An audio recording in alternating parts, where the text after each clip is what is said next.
somebody. Mo better. Happy New Year. Yay. Last week we were so close, but it wasn't quite there. And so last week we talked about letting go, because people want to set their intentions and go forward and create this amazing life, and they don't realize that they cannot bring the old consciousness that created the old life and expect the old consciousness to create a new life. There has to be a change. The outer is always a reflection of the inner. The inner must change prior to the outer changing. And when we can affect that change within ourselves, the outside changes. But a lot of times it's not just piling more stuff on. It has to do with letting go. And so the big spiritual requirement comes up, the one that people usually don't like. Forgiveness. Forgetting.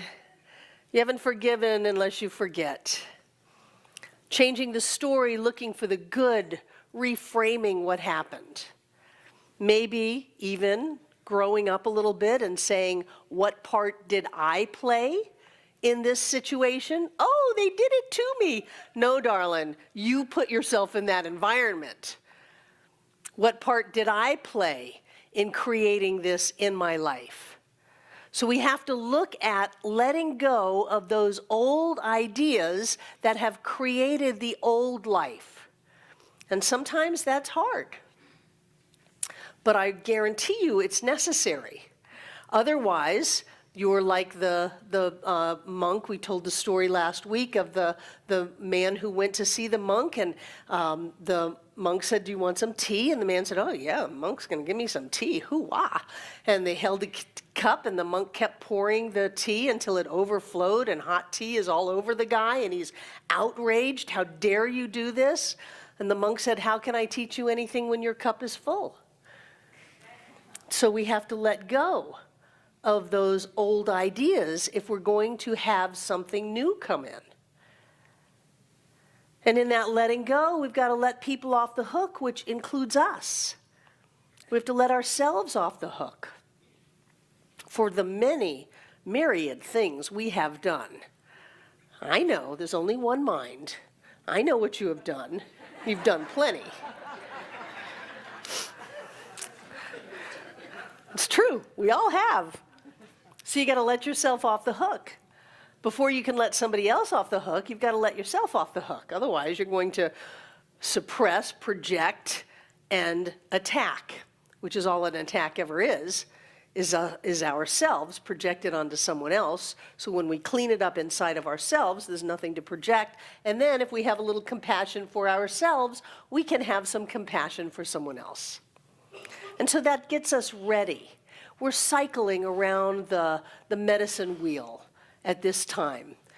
The East is the time of new beginnings. The South is the time of summer. It's of prosperity and family.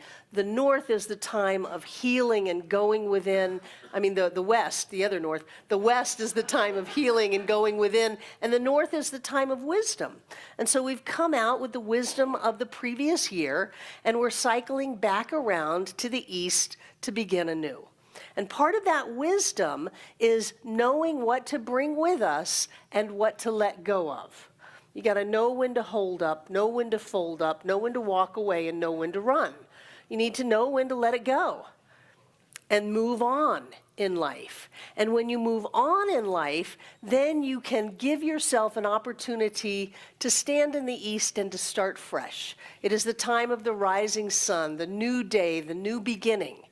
And so as we look forward into this new year, we have an opportunity for new beginnings, to have a new kind of a life, a new kind of experience. And you may be looking at me going, Barbara, what the heck does this have with being and becoming? Well, being and becoming is my new class that's starting in a week. And next week we're having our kind of party for our anniversary, so I won't have an opportunity to talk about it, so I wanted to talk about it this week. But it is very apropos because Fenwick and Ernest are very different. Ernest is very analytical. I think as he got older and he spent more time with Fenwick, he got more poetic and more mystical. But Ernest is very analytical, and he lays out, this is the law, this is universal subjectivity, and if you impress an idea into the universal mind, it will move through law and create in your life. It's very analytical. That if you want a new life, you have to think a new thought, and you have to do something new, and then that will create something in your life. This is the way that it works. Okay, great. But what I found with Ernest is that I could take those ideas and I could beat myself to death with them.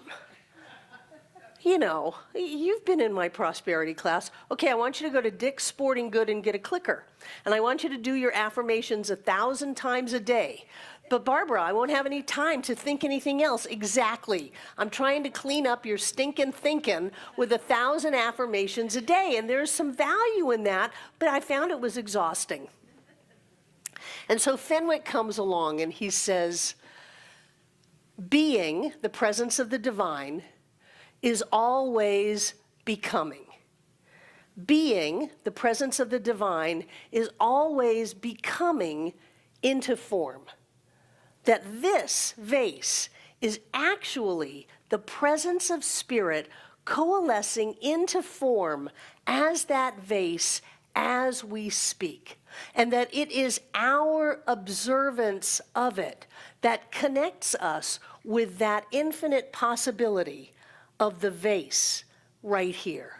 And that if we could see clearly, we could actually see it shimmer and flow into form. Everything in our life is shimmering and flowing into form. It is being, becoming as everything always. It is what we are. There is nothing static. There is nothing outside of it. We are not spiritual beings and then there's a God somewhere. We are not flawed beings and we're trying to get more spiritual. We are not screwed up and we're trying to straighten out our thinking. None of that. He says that we can take this teaching and we can use it to an extreme where instead of going out and having fun with our friends, oh no, we must stay in our room and do our affirmations.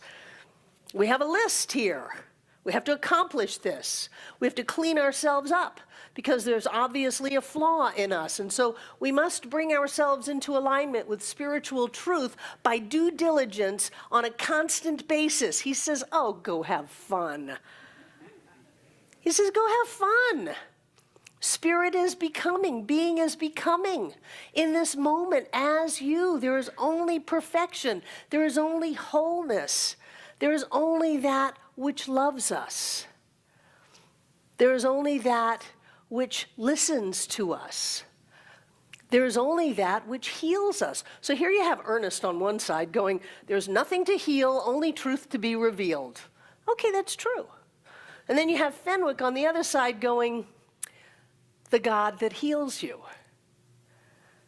And I've spent decades with there is nothing to heal, only truth to be revealed, trying to reveal that truth. And sometimes I think that the more I try to reveal that truth, the farther away from it I get.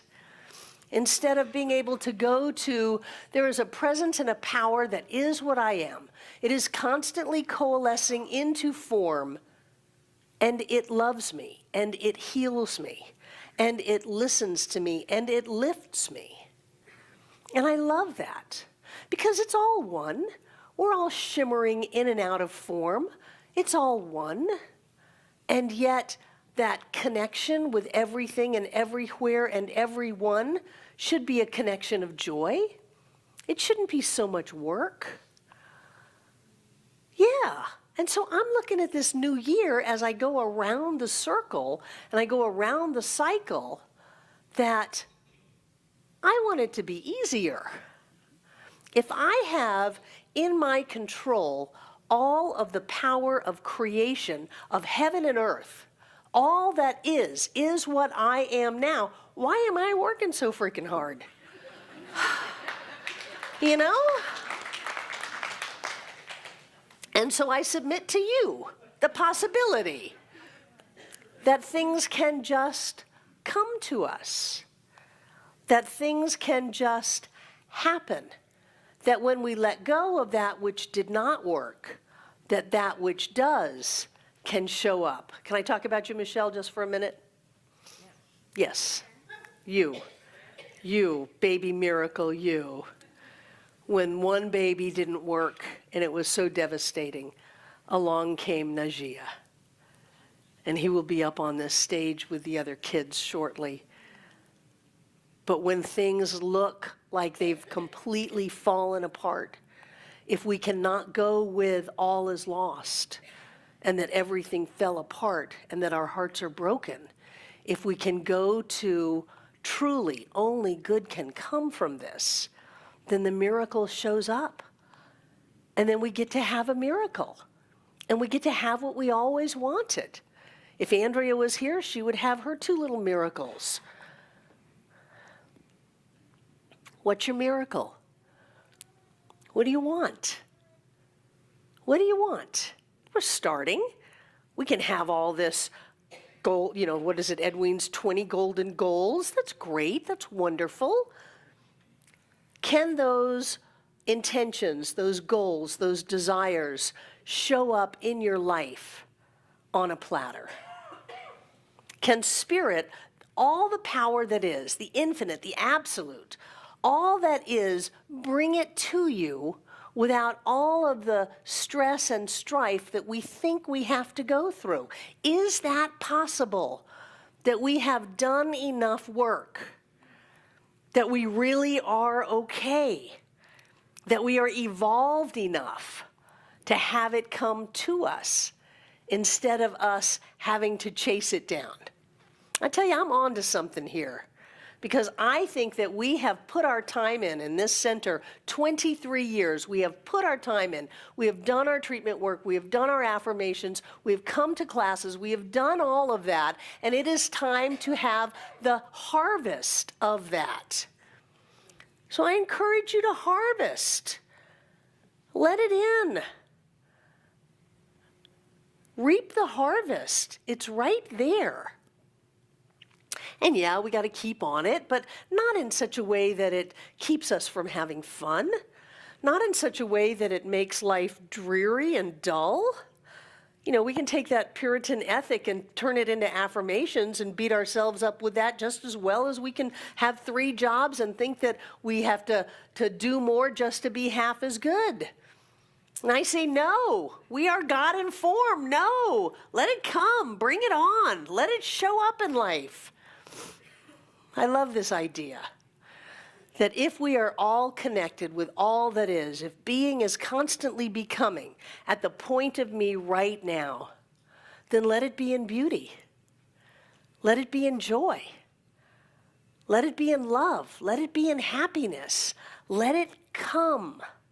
And any idea that you have that says you're not evolved enough, that you haven't done enough work yet, that you're not far enough along the path, I ask you to consider letting that go. Letting that go in the point of wisdom as you stand in the north, and let it go so that you can move into a new east. I mean, really. If not now, when? After you've taken, I'm just sabotaging my class here, going to class is a really good way for you to get to this. Because we have such a good time.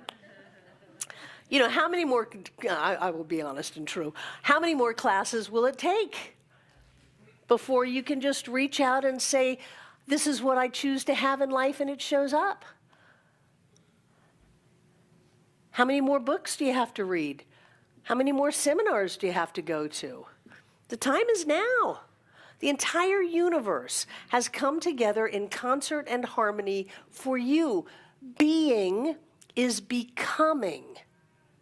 As you, the entire, not even the universe, but beyond. All that is, the absolute, the infinite, is manifesting itself in form as you, all around you right now. And what, you think you're not good enough? You think you haven't done enough? Haven't worked hard enough? Oh, pshaw. Oh, pshaw. I've got an idea. Let's have an easy 2018. Yeah. I was talking to Lynn before the big ice storm last Sunday that, oh, was that a surprise coming home? Really? And she said, I just want it to get easier. I just want it to be easy. And I watched myself. What? Can we have it easy? Of course we can have it easy. Of course we can have it easy. Of course the doors can open for us without us going and opening them. I mean, think about it. If we are connected with all that is, then there is that within us that has already gone out or already is out and is arranging and orchestrating and setting things up. We don't even have to send that part of us out. It just is. And it has already set the stage for the deals to close, the money to show up, the people to happen, the experiences to be, no matter how outrageous or impossible other people think that it is. It has already happened because there is only one. Spirit is already becoming. So you have a diagnosis? Well, spirit is becoming and has become that organ, that system, that body, whatever that is. And what can spirit become? Only health and wholeness. You have a situation, a business thing. Well, spirit has already become that. And so how can it be anything but successful and prosperous and a win-win for all? Because that is the nature of spirit. If there is any limitation in our life, it is only because we are not seeing the fullness of the becoming of spirit. And that is our job, not to go out and work ourselves to death. What is it that Edwene says? Her God, she says, peel me another grape. Peel me another grape. And that's what happens. Things just show up. So think about it. 2018, the year of ease, the year of gifts, the year of surprises. Yay, yay, wow, great. You don't have to beat yourself up. God, that's just taking the old mindset and putting it on a new philosophy. Who you are not only is good enough, but who you are is perfect. And so yes, of course you get the miracle. Of course you do. Why wouldn't you get the miracle? Of course you get the blessing. Of course you get the gift. Of course you're the one that it works out for. That's the way that it is. And that doesn't mean that somebody else doesn't get it. That's a limited world. I live in an abundant universe where there is more than enough for all. Of course you get that. Sometimes I think we try too hard. Try to be holy. I want to be holy. I want to be spiritual. No, I want to be happy. I want to have some fun. So what Fenwick says is if you have a choice between going out with your friends and having fun and doing your affirmations, go out with your friends and have some fun. Because isn't that the point of your affirmations? So that you can have some fun? So let's not deny ourselves living in this moment, the magic and the miracle of this moment, because we're trying to be better, thinking that there's something flawed in us that needs to be fixed. There's nothing flawed in us. We're great. We're spirit in form as us. The beingness of the divine is becoming as you right now, right now, right now. You have all that there is already right now. All you have to do is think about it. All you have to do is have a random thought of a trip to Hawaii, a day on a yacht, millions of dollars, having your house sell, getting into a different lifestyle, more freedom, more pleasure, more joy. All you have to do is have a random thought. And as long as you're not carrying around a bunch of garbage from the past that says, I don't deserve it, then it just manifests. So I think our time is better spent letting go of any sense that we don't deserve to have an amazing, blessed life than it is to try to fix ourselves or change ourselves. I remember when I first started in this teaching, I was taught to be vigilant.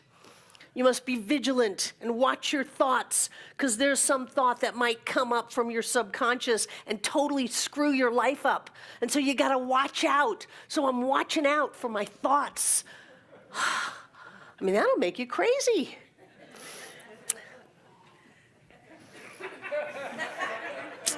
I am a little crazy, you know.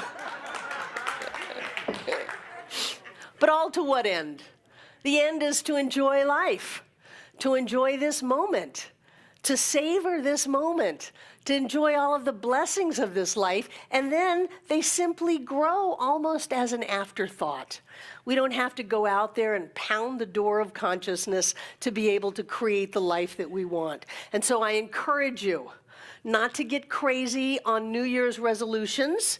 If you joined the gym and you didn't go, it's okay. There's a health and a wholeness within your body that supersedes and transcends workout equipment.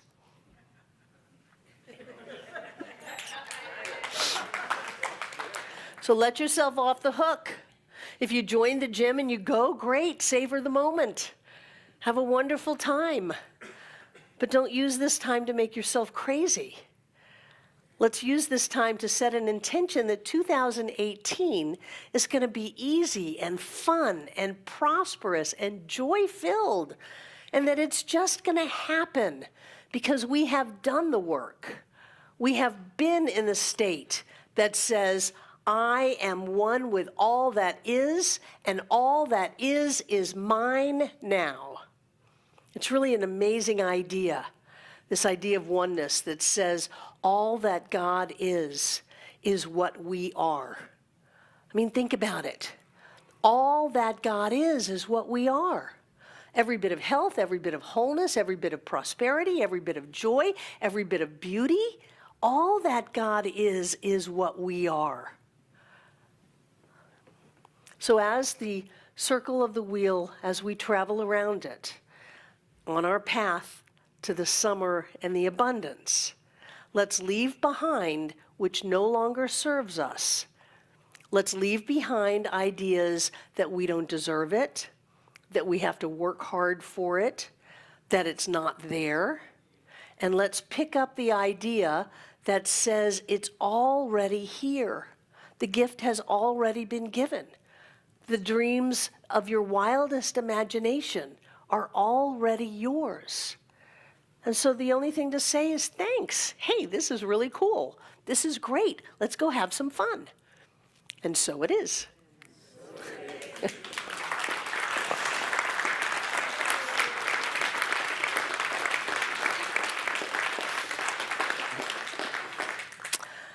Now I'd like our welcomers to come forward. Who's here for the first time? Let us say hello and welcome. I'm so proud of you for coming out in the cold. Welcome, welcome, welcome. Who are you? Hi, I'm Ken, and this is my wife, Charlotte. Hi, Charlotte and Ken. I'm glad you're here. Welcome, welcome. Welcome, welcome. Who else? Well, I'm just proud we're all here. Oh, Kathleen's friend. What's your name? Hi, Michael. I'm glad you're here. Welcome, welcome. These wonderful people have a gift for you after the celebration, but I want to tell you that once you come to a place that says anything is possible, that you are perfect, whole, and complete, nothing is the same. Everything changes. So welcome, welcome, welcome. And now, if I don't start choking, I would like to invite our prosperity acceptors to come forward. Am I forgetting something?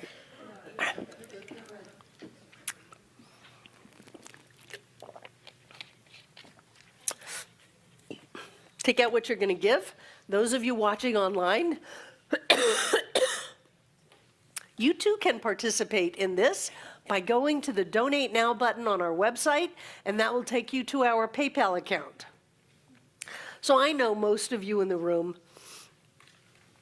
and I know that you give in very different ways. And I want you to know how grateful I am. We've had a great year. We're going to have another great year.